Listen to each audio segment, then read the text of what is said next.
everyone. Normally, I talk about how you can achieve your own success revolution.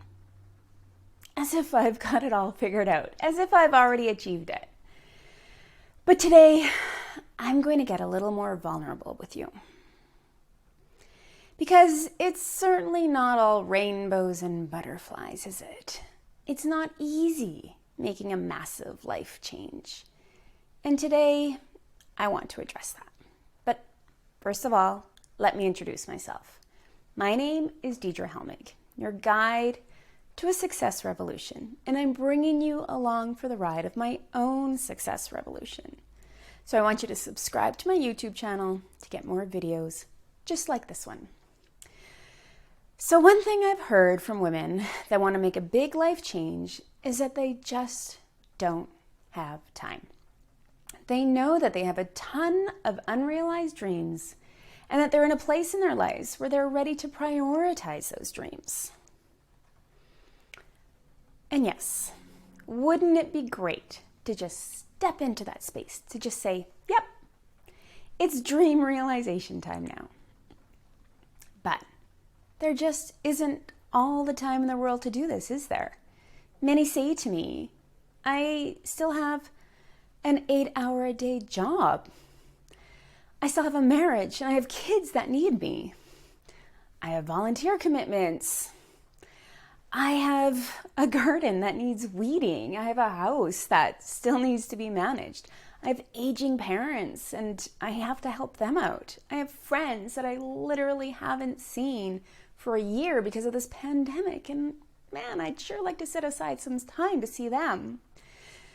So when exactly are we supposed to set aside time to prioritize our dreams? I mean, it seems like this is going to take a lot of work. And that's time that I just don't have. And then that feeling of overwhelm and burnout starts to creep in. Because just because you're doing something you love and believe in, it doesn't mean you're not exhausted by it. It doesn't mean it's not totally wearing you out. So what are the solutions besides the giant bowl of popcorn and the Netflix binge, which just might have been my go-to the other night?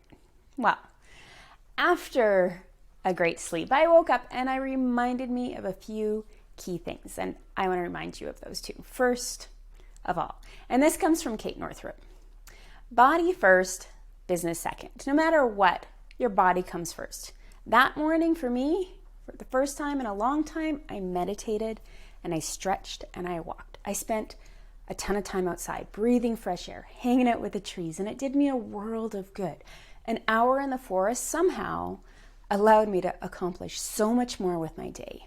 I remembered why it had been a part of my daily schedule for so long. Which then brings me to reminder number 2, which means getting back to my rigid schedule. My entire calendar is segmented into very clear sections that I stick to, whether it's working on client work, working on my Success Revolution brand, taking time for self-care like morning walks, setting aside time for professional development, whatever it is. But I noticed that I was heading into burnout. I hadn't been following my schedule. I was jumping all over the place and not getting a damn thing done. Lots of energy expended, very little accomplished. Not a good place. Third, I had to stop comparing myself to others, especially others on a journey similar, especially on social media, because I'm only seeing a mere fraction of their story. Comparing myself to them is doing nothing but setting myself up to feel like crap. It's amazing how much time and energy one can use up feeling like shit about yourself for no reason. Fourth, I had to get back to setting small and reasonable goals and focusing on tracking the actions, not the results. Because you know what? I have 100% over my actions. My brain is usually about 5 steps ahead of where my actions usually are. So I'm usually about feeling like I'm way behind.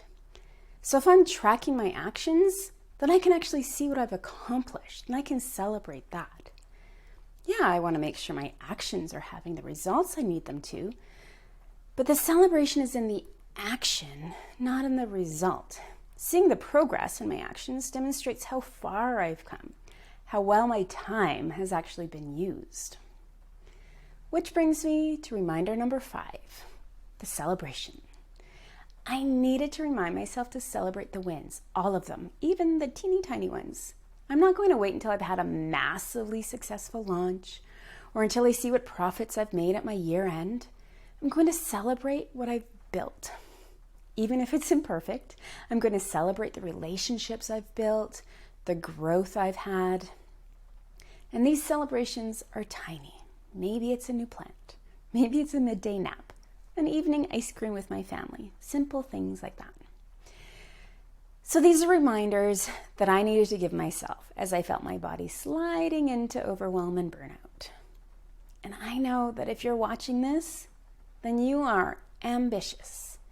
You, like me, have huge dreams.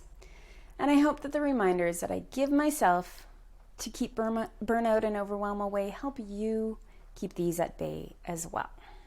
All right.